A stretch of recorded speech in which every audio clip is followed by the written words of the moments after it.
He said, I want to come over and see you. And that was my honor, and thank you very much for being here. You're most welcome. Thank you very much. Well, thank you very much for welcoming us to this reformed White House. I've been here before, and it looks really fantastic. I must congratulate you. Thank you. But I also thank you for allowing our delegation. This is a very mixed delegation that you've got. We've got people from government, my ministers. I've got someone from the trade union movement who we really collaborate with, and from business as well, and our sporting legends. When I spoke to you, you said, yes, come along and bring Gary Player, bring Annie else, and Retief Hussain. I brought the two of them. Gary Player, I spoke to him, and he said, look, I'm getting rather on in my years, but wishes us luck in this discussion with you. So it's a real joy, and I'd also like to thank you for allowing your people to start discussions with us at the trade level. I mean, we are essentially here to reset the relationship between the United States and South Africa. We are long-standing partners in many, many ways. We've collaborated in many fields, in space issues, in energy, and in trade, and we therefore need to reset that, particularly in the light of some of the announcements that you made on trade and investment. Right. So we want to advance more trade between the two of us, two countries, and our people now have been empowered by yourself and by myself to start engaging, and we hope that we will be able to fuel that engagement during our talks. And we also want to discuss issues that have to do with how we promote further investments in both countries. We've got about 22 companies from South Africa that have invested in the US, thus creating a number of jobs.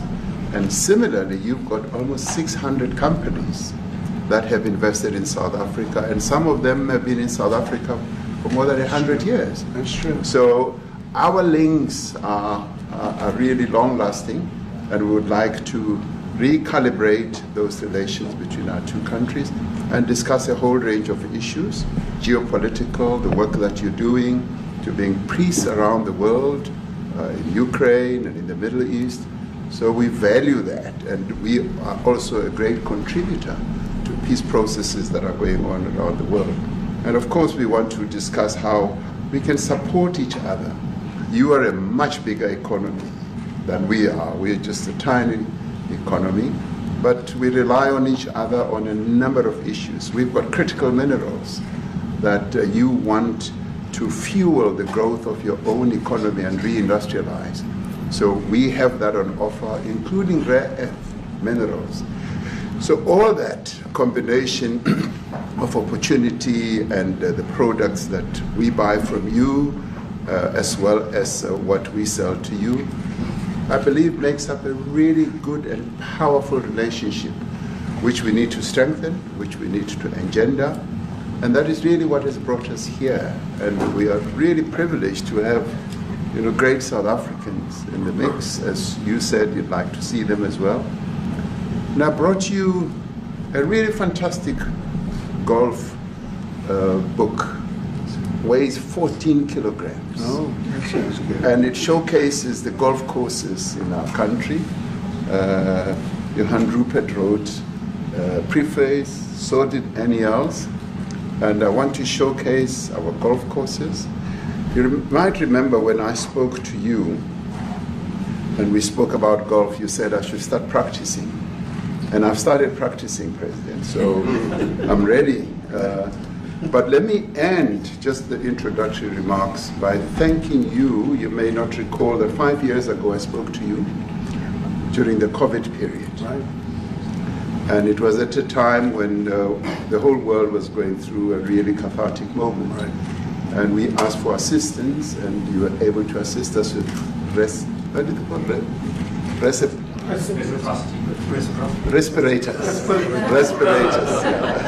Respirators, and you kept to your word, and you delivered respirators to us. We didn't have as many in our country, and it really helped to help us deal with COVID. So I'm here also to say thank you and to thank the people of America for having helped us during a really difficult time. Being the small economy that we are, we needed help from around the world. And you were there to provide that. So thank you very much. I remember the call. That. Yeah. We sent 150 respirators. We became the respirator king. We started making them. Nobody had them.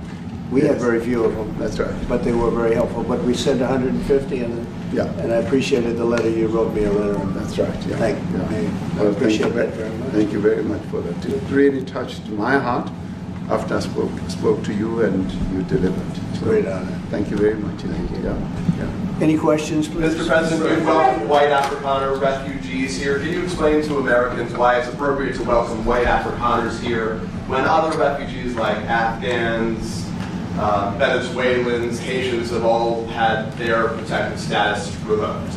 Well, this is a group, NBC, that is truly fake news. They ask a lot of questions in a very pointed way. They're not questions, they're statements. We've had tremendous complaints about Africa, about other countries too, from people. They say there's a lot of bad things going on in Africa, and that's what we're going to be discussing today. When you say we don't take others, all you have to do is take a look at the southern border. We let 21 million people come through our border, totally unchecked, totally unvetted. They came from all over the world. In many cases, they're criminals. They come from prisons. They come from mental institutions. They come from street gangs. They're drug dealers. So don't say that we didn't take them. We take them. We're trying to get them out as fast as we can. And we're doing record business on that. And we just won a big case where we're allowed to send back hundreds of criminals to Venezuela. Just won that today in the Supreme Court. I'm happy to hear. But we do have a lot of people are very concerned with regard to South Africa, and that's really the purpose of the meeting, and we'll see how that turns out. But we have many people that feel they're being persecuted, and they're coming to the United States. So we take from many locations if we feel there's persecution or genocide going on. And we had a lot of people. I must tell you, Mr. President, we have had a tremendous number of people, especially since they've seen this. Generally, they're white farmers, and they're fleeing South Africa, and it's a very sad thing to see. But I hope we can have an explanation of that, because I know you don't want that. It's a kind of a different meeting. Normally, we have meetings, we talk about trade, and we'll be talking about trade and other things. But that certainly will be a subject that comes up. Yeah. Yes, please. Brian? Thank you very much. I'd like to get your thoughts on Letitia James. Director Polte, according to him, Letitia James says that the alleged mortgage fraud was simply a mistake. I want to get your thoughts on that. She put down that her father was her husband in order, and this is very similar to, I guess, the false attacks they had on here. Well, I don't know what it is currently, but Letitia James, who's the Attorney General of New York State, it seemed, I'm not involved in that at all. I know that it's being handled by various groups, I guess, but it's major fraud, mortgage documents, and fraudulent everything. I think she said the father was her husband, which she had to have a husband, or so she chose her father, and she put it down, and she had didn't she sign in Virginia, yet she said she lived in Virginia, yet she's the New York State Attorney General. She did that for tax reasons, so she could take advantage of taxes. And she had the wrong number of units. She had a much different number, which wouldn't have allowed her to qualify and scam the government. So I don't know. I think she's very bad for New York, but I really don't know too much about it, but I appreciate the question. Yes, thank you very much. Yes. Mr. President, for you to be convinced that there's no genocide. Please. Thank you, Mr. President. So May 25th will be the celebration of Africa Day, which pretty much a lot of celebration will be taking place around the world, including here in the United States. What is your message to the entire African continent, African people, in this important occasion? Well, I want to see peace, and I want to see happiness. I want to see health, and you have incredible land. There's tremendous value. A lot of countries don't have that value in the land, the value you have. We have a situation, I think you probably heard about it. We've done, through some very talented people, helped settle a war that's been raging for years, Rwanda and the Congo. And I think we've done it. Believe it or not, I think we've done it. And could you just say a few words about that, my friend? Yes. A couple of weeks ago, we signed, the two parties signed a declaration of principle in which they agreed on the way forward. And they have both submitted draft peace agreements, and we have put together one that incorporates both of their suggestions, and we've given it to them. So we're in the process of finalizing this Looking peace good, agreement. right? Looking very good. No, we have to thank you for even those efforts, because the African continent, particularly SADC, our Southern African Development Community, has for years been seeking to foster peace in the Democratic Republic of the Congo. So all efforts, including those from outside the continent and inside the continent, are really worthwhile. We are removing our troops from there so that peace can then prevail in that whole area. And we hope that with the support of the international community, we will really have peace in that area. It's so vital, it's so important for the whole region. Well, we sent our people there, and I think we did a very good job, as headed by my friend, and that was great. That was great. I mean, I'm just hearing phenomenal reports, because all I'm hearing is death, and they're chopping heads off, and it's horrible over there. And it was really brave of you to go there, and I really appreciate it. And it looks like we have something very, very substantial. We also talked about trade with them in terms of rare earth and all, but really more for it's like, if you take a look at what we just did with Pakistan and India, we settled that whole thing, and I think I settled it through trade. We're doing a big deal with India, we're doing a big deal with Pakistan, and I said, what are you guys doing? You know, somebody had to be the last one to shoot, but the shooting was getting worse and worse, bigger and bigger, deeper and deeper into the countries, and we spoke to them, and I think I hate to say we got it settled, and then 2 days later, something happens, and they say it's Trump's fault. But Pakistan has got some excellent people and some really great leader. And India is my friend, Modi. And he's a mutual friend. Yeah, he's a great guy. And I called them both, and we just did something good. We're trying to settle Russia, Ukraine. We spoke with President Putin for 2.5 hours the day before yesterday. I think we made a lot of progress, but that's a bloodbath. 5,000 people are being killed a week, 5,000 soldiers a week, not including people in cities and towns that are also being killed. So we're trying to help. And it doesn't affect us. It's not our people, it's not our soldiers, it's Ukraine and it's Russia, but if we can save 5,000 souls, we'll do it. You know, we're pretty good at it. But that's a bad situation. That is a really bad situation. Well, you'll recall when President Zelensky was coming to South Africa, that's when I spoke to you. That's right. We both agreed that we need to push the peace message so that there can really be peace. And we've been involved in the Ukraine-Russia conflict for quite a while. Through my Minister of State Security here, we've been dealing with them, the exchange of children who were taken away, going through names and addresses and all that. So we've been invested in that whole process as well. And the moves that you're making are fully supported by us, because we would like to see the end of that war. It's true. I called Zelensky, and they said, he's in South Africa. I said, what the hell is he doing in South Africa? He was talking to us. We got this man. That's a strange one. I said, what are you doing in South Africa? Yes. That's a strange one. He's trying to make peace. We're taking him. You know, we were lucky because we had the great Nelson Mandela, who taught us how to create peace, to make peace. So we were imparting some of those lessons to him, some of those learnings, and I specifically mentioned to him that this is how Nelson Mandela taught us that when you want to have a peace in a country, do it on an unconditional basis and sit down and talk. And that's precisely what I'm sure he's going to heed. Well, I wanted to see what happens with that when it's there's a lot of hatred, there's a lot of death. It's a bloodbath. It is. I get the, unfortunately. I get the satellite pictures of that field, of that killing field. You never saw anything like it in your life. It's horrible. It's a horrible thing that it goes on, but I think we've made big progress. Yeah, please, go ahead. Thank you, Mr. President. No, not you. Right here. He's from South Africa. Go ahead, please.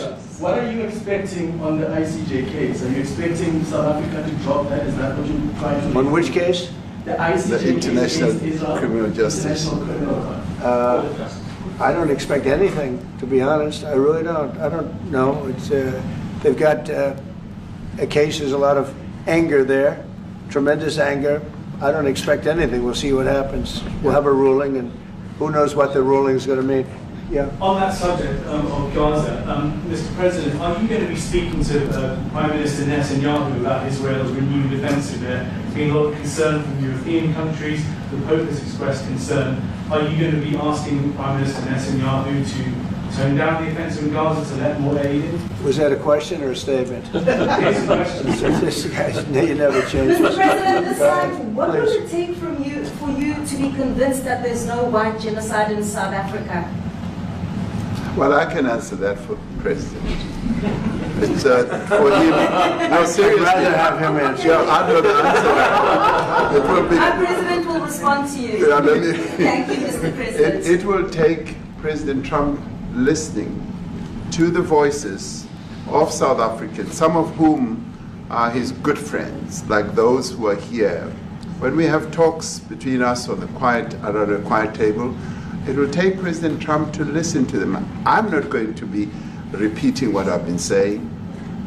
I would say if there was Afrikaner farmer genocide, I can bet you these three gentlemen would not be here, including my Minister of Agriculture. He would not be with me. So it'll take him, President Trump, listening to their stories, to their perspective. That is the answer to your question. But, Mr. President, I must say that we have, wait.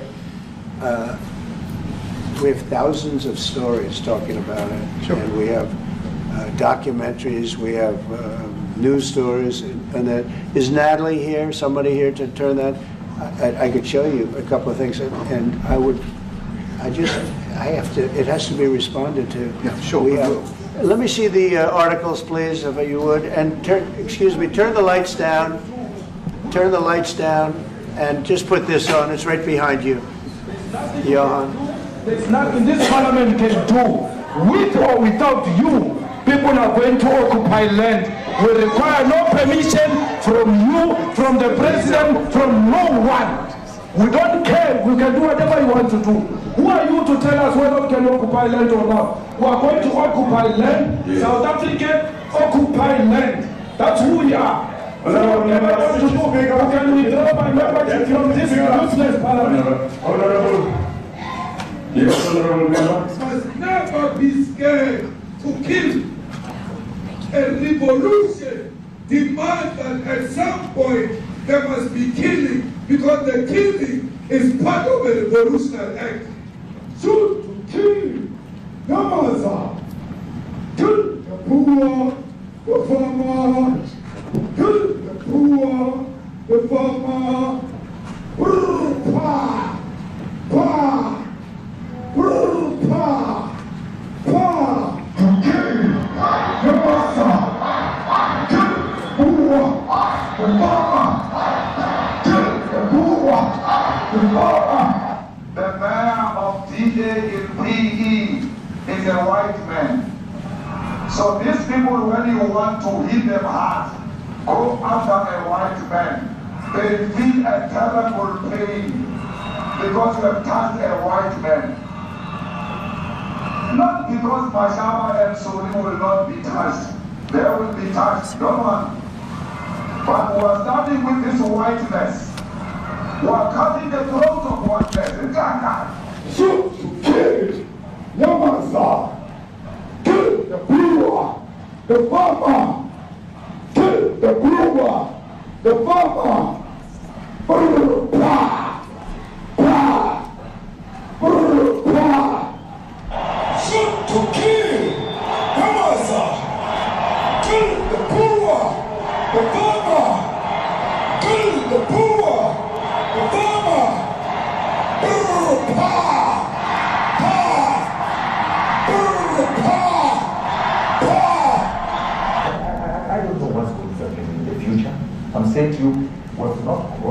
for the killing of white people, at least for now. I can't ever see the future. Yeah, but, I mean, you understand somebody watching that, especially as it gets shared on Twitter, they freak out. It sounds like a genocide on that.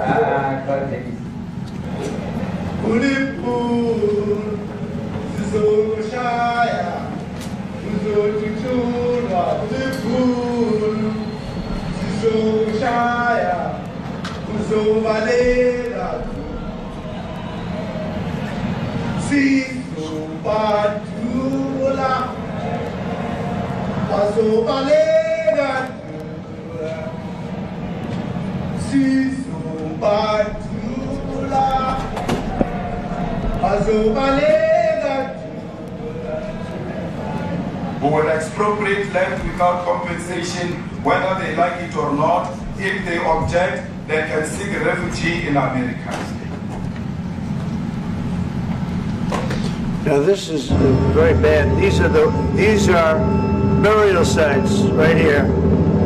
Burial sites. Over 1,000 of white farmers, and those cars are lined up to pay love on a Sunday morning. Each one of those white things you see is a cross, and there's approximately 1,000 of them. They're all white farmers, the family of white farmers. And those cars aren't driving, they're stopped there to pay respects to their family member who was killed. And it's a terrible sight. I've never seen anything like it. Both sides of the road you have crosses.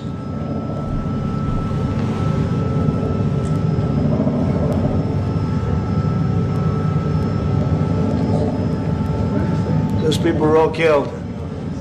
Have they told you where that is, Mr. President? No, I'd like to know where that is, because this I've never seen. But okay. I mean, it's in South Africa, that's where. We need to find out.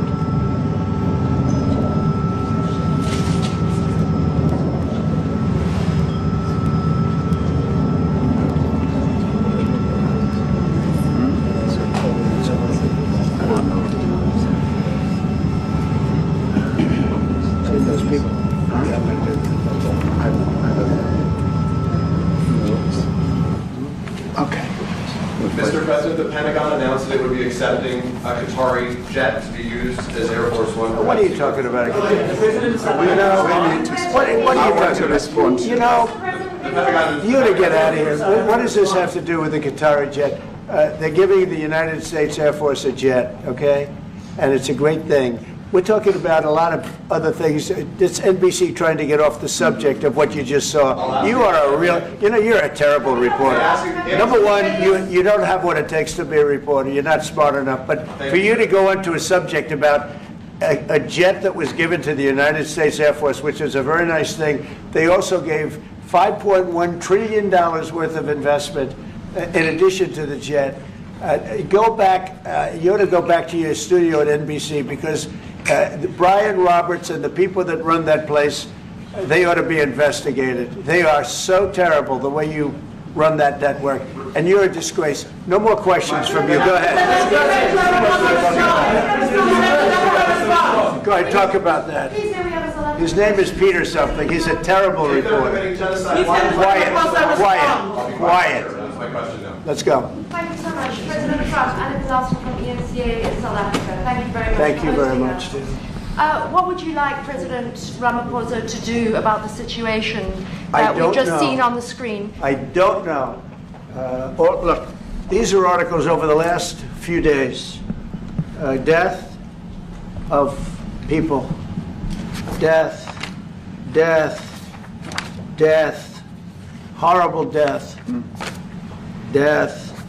I don't know. But you know that To pick anyone, white South Africans are fleeing because of the violence and racist laws. And this is all, I mean, I'll give these to you.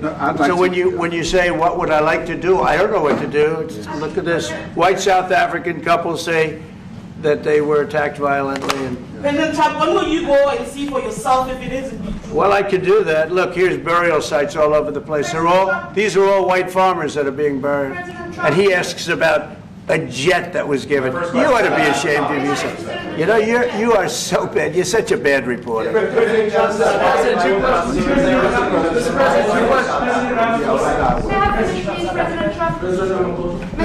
This is one after another. This family was wiped out. I'm just looking.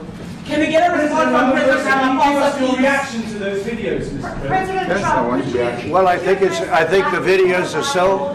No. When you look at the videos, I mean, how does it get worse? And these are people that are officials, and they're saying that kill the white farmer and take their land.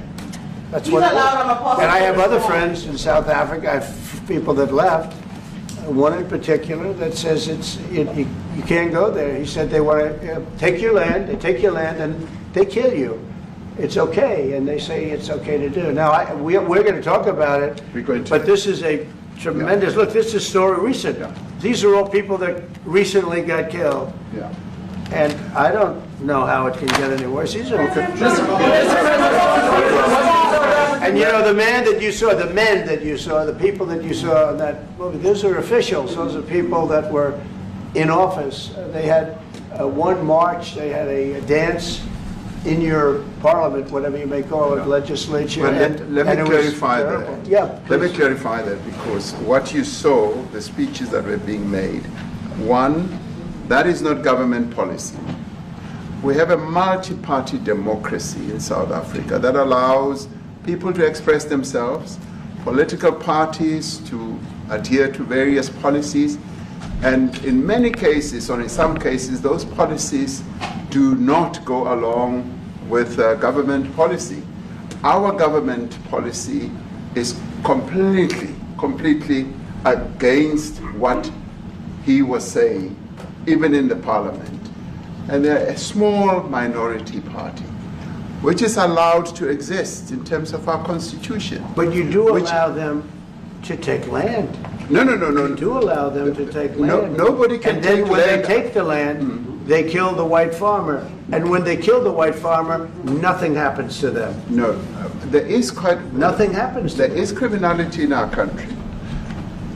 People who do get killed, unfortunately, through criminal activity, are not only white people.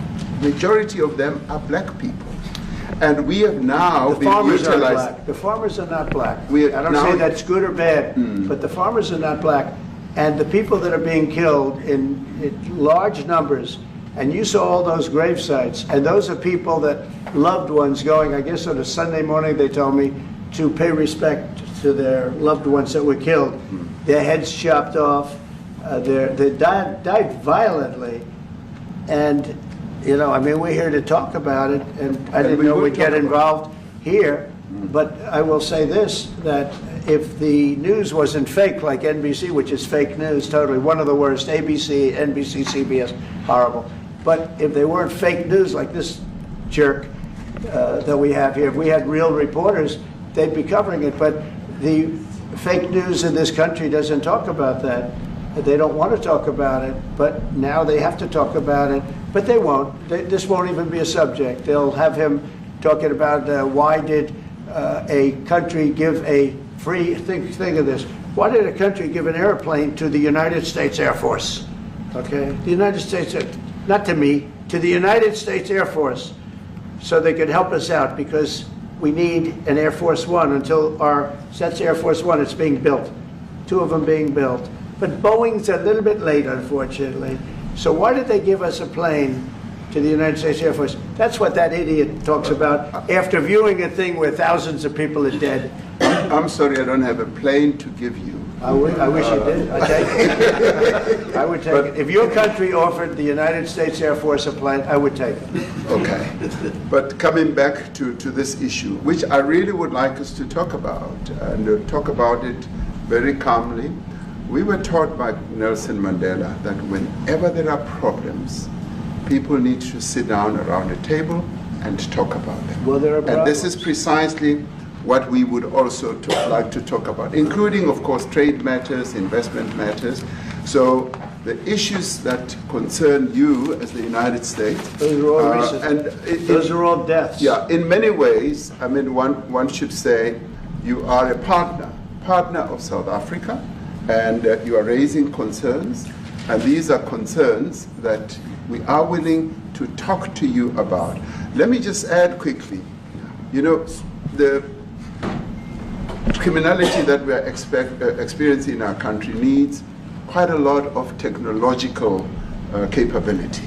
And in one of our areas in South Africa, we're using US technology, which is able to, in many ways, identify where shootings are happening and all that.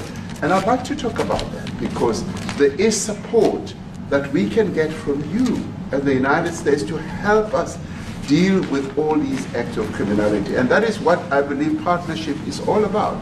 And we are here as a partner so that we can help each other whenever there are challenges. So I'd like us to discuss it, and of course outside of the media, so that we sit down and have a really good discussion that will lead to good outcomes. Are there any other further punitive measures that could be in place should you not be satisfied that South Africa is fixing some of the very bad things, in inverted commas, that you tweeted are happening? Well, there are a lot of bad things happening in many countries, but this in particular has been very, very bad, very bad. And because of we're going to have the whole world watching in another short period of time, because you have the G20, and that's a big deal. And it seems like, I want you to look good. I don't want you to look bad. Very good. But we have hundreds of people, thousands of people trying to come into our country because they feel they're going to be killed and their land is going to be confiscated. And you do have laws that were passed that gives you the right to confiscate land for no payment. You can take away land for no payment. I want to clarify that, because we have a constitution. Our constitution guarantees and protects the sanctity of tenure of land ownership. And that constitution protects all South Africans with regard to land ownership. However, we do say, because we've got to deal with the past, the government, and as your government also has the right to expropriate land for public use. And you're doing that. And we've never really gotten underway with that. And we are going to be doing so. You're taking people's land away we have not. From them. And those people in many cases are being executed. Yeah. They're being executed. And they happen to be white, and most of them happen to be farmers. Mm-hmm. And that's a tough situation. I don't know how you explain that. How do you explain that? They're taking people's land away, and in many cases those people are being executed, and in many cases it's not the government that's doing it, it's people that kill them and then take their land, and nothing happens to them. But we have thousands of people that want to come into our country. They're also going to Australia in a smaller number. But we have thousands of people that want to come into our country, and they're white farmers, and they feel that they're going to die in South Africa, and it's a bad thing. Yeah, please.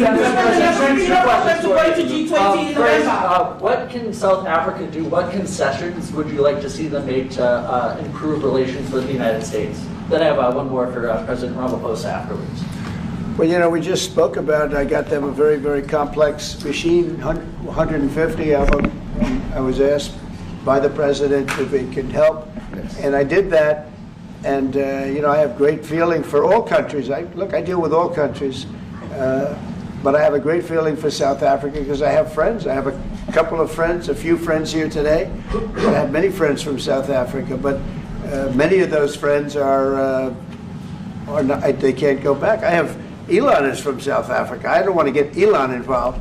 That's all I have to do, get him into another thing. But Elon happens to be from South Africa. This is what Elon wanted. He actually came here on a different subject, sending rockets to Mars, okay? Yes. He likes that better. He likes that subject better. That's right. But Elon is from South Africa, and I don't want to talk to him about that. I don't think it's fair to him. That's right. But I will say that people are fleeing South Africa for their own safety. Their land is being confiscated, and in many cases they're being killed. And that scene of, you see how many crosses they have. Those crosses, that's a dead person in every one of them. And those trucks or cars are paying their respects to all of those dead people on a Sunday morning. That's a rough thing to explain away. And the problem we have, and the way, you know, a correct and a fair media exposes things, but we have a very corrupt media. They won't even report this. If this were the other way around, it would be the biggest story. Now, I will say apartheid, terrible. That was the biggest story. That was reported all the time. And this is sort of the opposite of apartheid. What's happening now is never reported. Nobody knows about it. All we know is we're being inundated with people, with white farmers from South Africa. And it's a big problem. Marco Rubio was telling me he's never seen anything like it.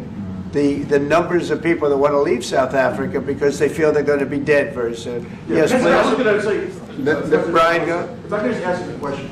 72% of farmers in your country are white. If they flee, do you feel that maybe the economy could collapse? You may not have a gap to fill in those people that need to replace those farmers. You know, I'd like my Minister of Agriculture, who is white, who comes from an opposition party to mine, who's joined my government at my invitation to address this very issue, including the question that you've just raised. John? Thank you very much, Mr. President. Yeah. And Mr. President, thank you for welcoming us to the White House. I would say we have a rural safety problem in South Africa. I don't think anyone wants to candy coat that. And it requires a lot of effort to get on top of it. It's going to require more policing resources. It's going to require a different strategy to be able to deal with it. But certainly the majority of South Africa's commercial and smallholder farmers really do want to stay in South Africa and make it work. And I've just come from the largest agricultural show in the Southern Hemisphere with organized agriculture and farmers, and the majority of them want to stay. But they too there have a memorial to those who've died as a result of farm attacks. And as the Minister of Agriculture, it is something that I'm particularly exercised with my colleagues at police and my colleagues in the justice cluster to start making farm attacks and stock theft a priority crime.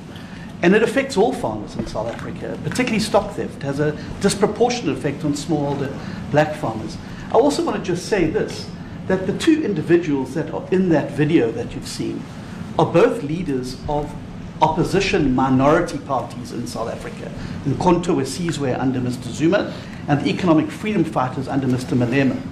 Now the reason that my party, the Democratic Alliance, which has been an opposition party for over 30 years, chose to join hands with Mr. Ramaphosa's party was precisely to keep those people out of power. We cannot have those people sitting in the union buildings making decisions.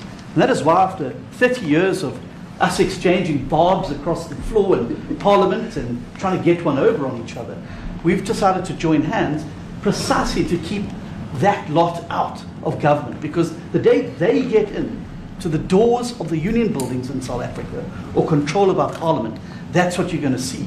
And that is why this government, working together, needs the support of our allies around the world so that we can strengthen our hand, grow our economy, and shut the door forever on that rabble getting through the doors of the union buildings, because then South Africa's future would be... So you denounced that type of language in the video that you saw? Oh yes, we've always done so. As government, as my own party, we are completely opposed to that. We, in 1955, adopted a document which said South Africa belongs to all who live in it. But why wouldn't you arrest that man? That man said, kill the white farmers, kill the white farmers. And then he danced, and he's dancing, and it's kill the white farmers. I think, I'm not sure, but I think if somebody got up in Parliament and started saying kill a certain group of people, he would be arrested very quickly. That man is going all over South Africa, and that's not a small party. That was a stadium that holds 100,000 people, and I hardly saw an empty seat. That's a lot of people. That's a lot of representation. And those crosses, we have dead white people, dead white farmers, mostly. And you take a look at Australia, they're being inundated, and we're being inundated with people that want to get out. And their farm is valueless, it's valueless, and they just want to get out with their life. And this is a very serious situation. And if we had a real news or real press or media, we don't have that because they won't talk about this because they're all guys like that idiot. But if we had a real press, it would be exposed. And you know, the beauty of exposing it is it's like a cleansing action. When it gets exposed, it'll get fixed. That's when it'll get fixed. But people don't talk about it. And I'll tell you who's talking about the thousands of people that are fleeing South Africa right now. We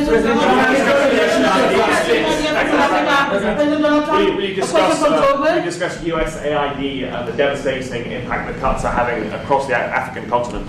Yeah, well, it's devastating, and hopefully a lot of people are going to start spending a lot of money. And I've talked to other nations. We want them to chip in and spend money too.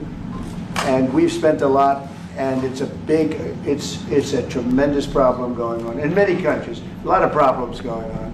The United States always gets the request for money. Nobody else helps, as you know. Europe doesn't help. Europe hasn't given anything. All they do is sue our companies. You know, they sue Apple, and they sue all of our companies. Apple had to pay $17 billion on a nonsense lawsuit. Very unfair. But we're going to always be there to help. The Afrikaner Sherwood Rice to South African Broadcasting. If this Afrikaner resettlement issue is resolved, you're going to go into a room after this, you guys are going to talk. If it is resolved, what is the potential for the future-looking relationship between the United States? It's got to be resolved. It should be resolved. I mean, it's a little bit bad when you see a stadium with 100,000 people in it, because that means it's more than just a little movement. It's a pretty big movement in South Africa, so it has to be resolved. It'll be the end of the country if it's not. But is there potential for the relationship moving forward? I hope so. That's why I'm here. I mean, I'm not here for my health. I'm here to see what it is. No, I'd like to see. I have friends.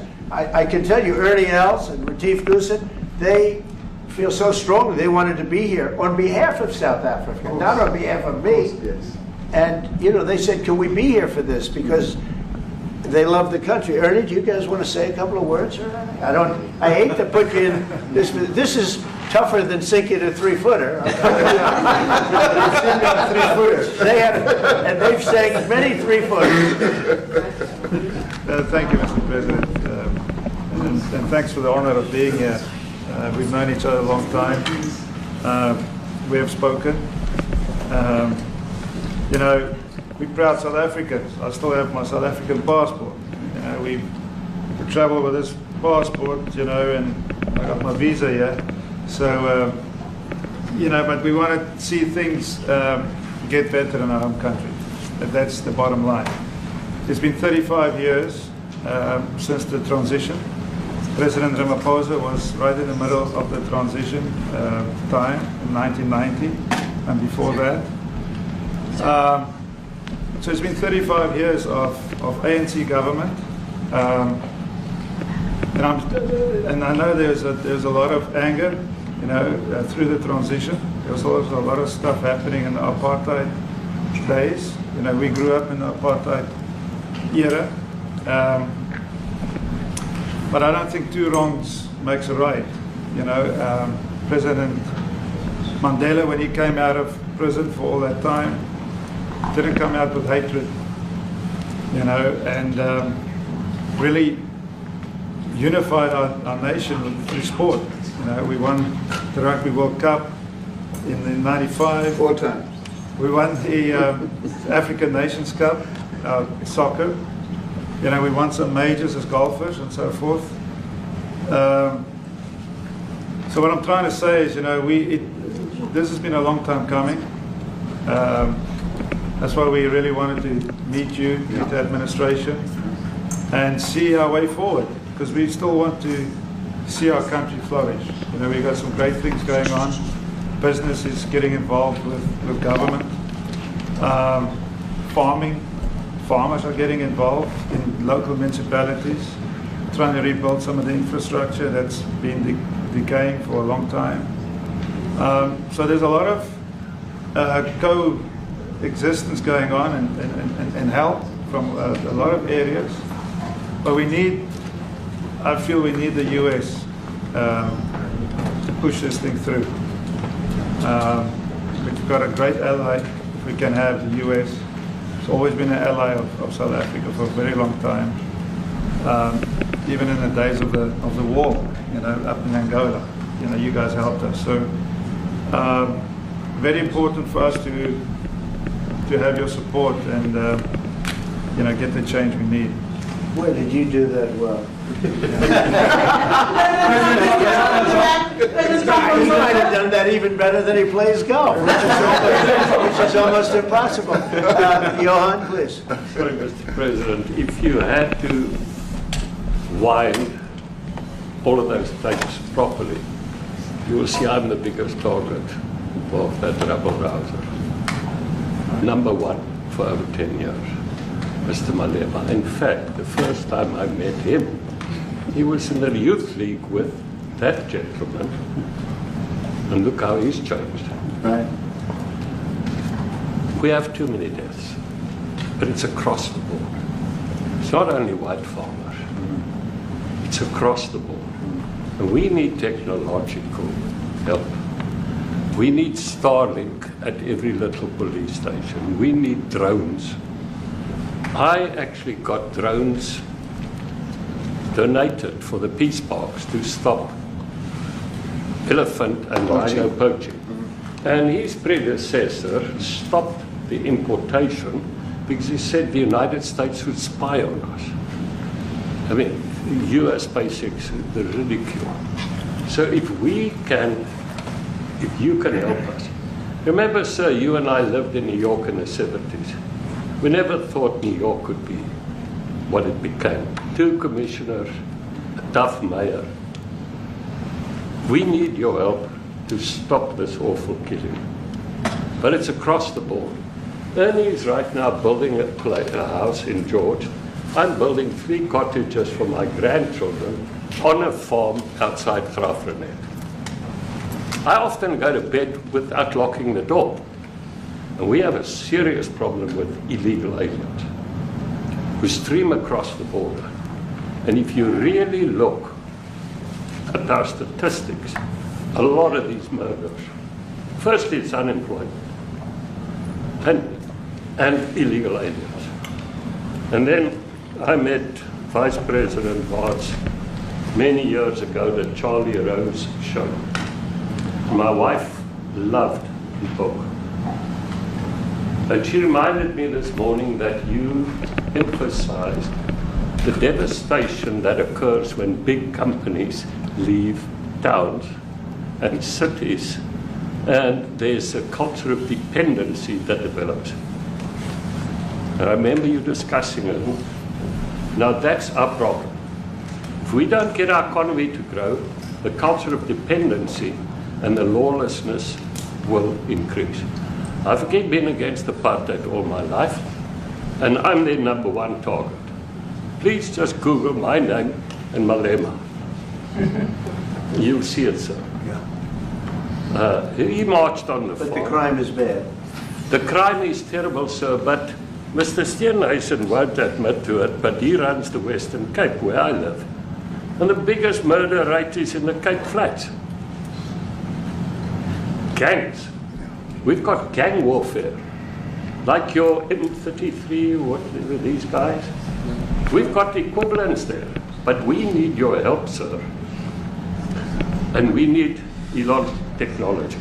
Well, one of the real areas of support is really in investments. We've got to grow our economy, because through growing the economy, we're then able to create more jobs. Because crime really thrives where there is inequality and unemployment. And that is one of the reasons that has brought us here, to improve our investment relations, our trade relations, so that we can preserve the number of jobs that your companies have created in South Africa. By virtue of what we export to you, we are able to create up to 500,000 jobs in the auto industry, in the agricultural industry, and a number of other industries, mining, where we export things to you. And we also know that as South African companies invest here, you are also able to create jobs. So it's a mutually beneficial relationship.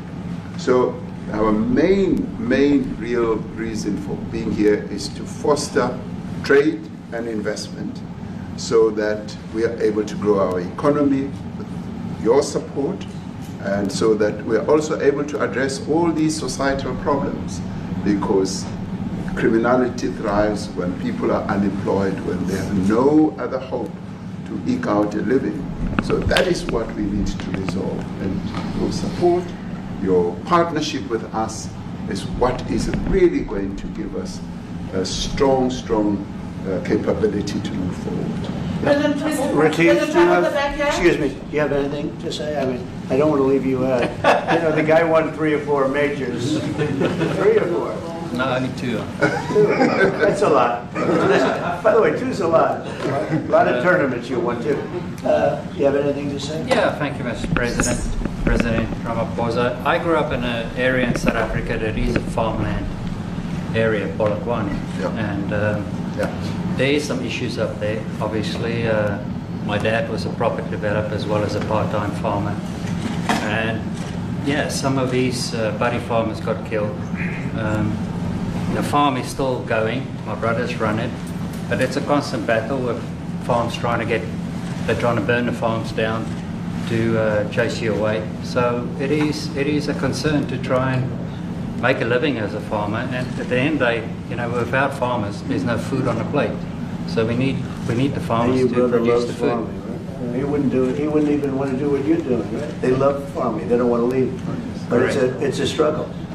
Yeah, and you know, food and fresh water is the most important thing in life. You know, without those 2 things, you can't survive. How is the water there? The water is great. Obviously, all the water comes out of the borehole, out of ground for us down there. But yeah, it is a battle to get the water out sometimes when all the equipment gets stolen all the time that you're trying to get the water out. So does your family and your brother, do they feel safe on the farm? They live behind electric fences, you know, try and be at night safe. But it is constant whenever you leave that something could happen. And there's nowhere to live. You know, both of them has been attacked in their houses. My mom's been attacked in her house when she was 80. So it is difficult. But you know, the guys live a great life despite everything going on. Something. President Trump, I brought along the president of the largest trade union in our country, Ziggy Solosi, because she leads many workers, more than 1 million, 2 million workers, and maybe we should give her a chance to say something, because she's come all the way to join us. Thank you very much, Mr. President Trump, for having us, and President for extending the invitation to us as organized labor. And I must say that we are here to support the initiative that has been made by our government with business, of course, as organized labor. We've been coming to Washington on the AGOA trade relations in the previous regime, and I think at the center of it all, for me, it is exactly what Mr. Rupert has said, the importance of us growing the economy. We have always emphasized when we were here and kept on coming and negotiating on AGOA that the 600 US companies that are based in South Africa, as you said, President Ramaphosa, 500,000 jobs will be wiped out. We need more foreign direct investment in our country. We are not just talking about those that will lose employment, but we are talking about over 40% of people that are unemployed, that have no hope of ever finding a job. And we think that, correctly, as they have said, that we need to deal with the issue of porous borders in our country, so that everyone that comes in is documented. We also need to, and I would have thought that the minister would address the issue of land expropriation and how the policy works in South Africa. Recently, President, as you were preparing to come here on the news, in, I think it was in Natal, there was a handover of farms. And white farmers were saying, we are donating the land, but also there's a willing buyer, willing seller in South Africa. So there is no expropriation without compensation. But it is a willing buyer, willing seller. And that white farmer was even saying, President, that the government is even paying more in buying the land than what the land is worth of. And I think those are the realities, President, that we must say that we need to address, of course, but also the importance of agriculture linked to AGOA. People rely on it, and I think, as Retief said, for survival and living. But lastly, for me, President, is also the issue of the crime statistics. There is no doubt about it that we are a violent nation, for a number of reasons, and we're not condoning anything. But also, if you go into the rural areas where black majority are, you would see women, elderly, being raped, being killed, being murdered, and these are black elderly women that would be found throat slits, raped multiple times, and all of that. And the problem in South Africa, it is not necessarily about race, but it is about crime. And we think that we are here to say, how do we, both nations, work together to reset, to really talk about investment, but also help us in how we can have the technology and everything that is needed, President, to really address the levels of crime that we have in our country. Thank you very much. Thank you. President Trump, genocide is a very strong word. I'm wondering if you've made up your mind as to whether you believe genocide is occurring in South Africa, or you still doubt, and if you have made up your mind, why invite President Ramaphosa here today?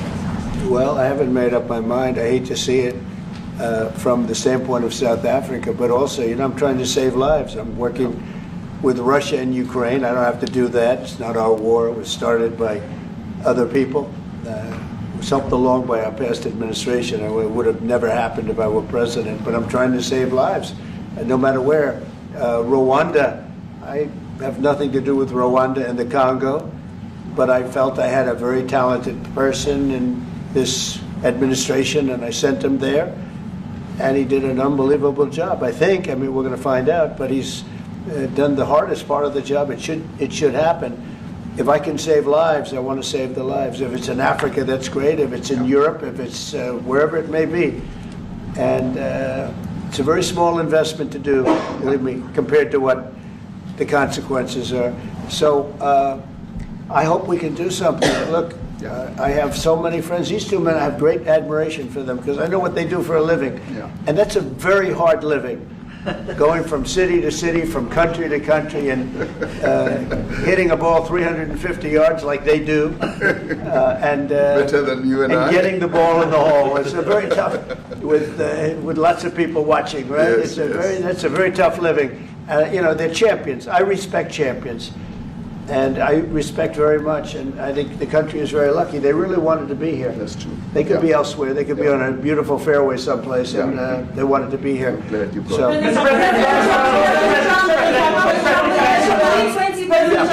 My name is Yanda Mwobo from Newsroom Africa in South Africa. Good. How important is it for the United States to be at our G20 summit in November, given the relationship between our two countries? You just heard what has been said to you just now. Are you coming, and are you preparing to come? So without the United States, the G20, just like the G7, used to be the G8, but brilliantly they threw Russia out. It would have been a lot better if Russia was in. A lot of people would say, oh, that's not it. Because if Russia was in, you probably wouldn't have this war. And if you had a different president, you wouldn't have the war either. Yeah. But we have a G7. It's important that the United States is at both of them. Yeah. I think without the United States, it's I really believe it's not very important. It's not the same meaning. As I said to President Trump, the U.S. really originated the G20. Yes. And it's important that the United States continues to play a key role in the G20. And we are privileged to be the president of the G20, but we are even overjoyed that we are going to hand over to the United States, who are the originators. And for that reason, I expect the United States to continue playing the leadership role in the G20 together with other countries. And I've said when I initially spoke to President Trump on the phone, I want him to come to South Africa for a state visit, and I also want him to come and participate in the G20. And I want to gladly hand over to President Trump to take the leadership of the G20 forward in November. Thank you very much. Thank you very much. Thank you. What is it going to take to convince you? They don't want to leave. How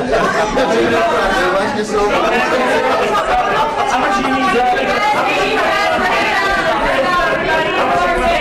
Everybody, please keep moving. Thank you. Keep moving. Thank you. Keep going. Keep going. Thank you. Thanks, guys. Thank you. Straight out right there.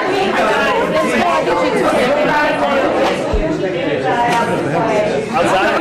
Oh, we didn't bring them in. Oh.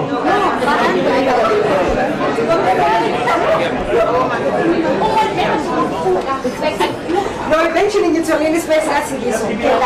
No,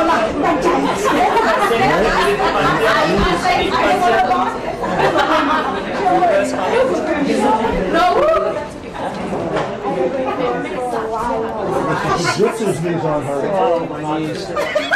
He's 20 years younger. Thank you.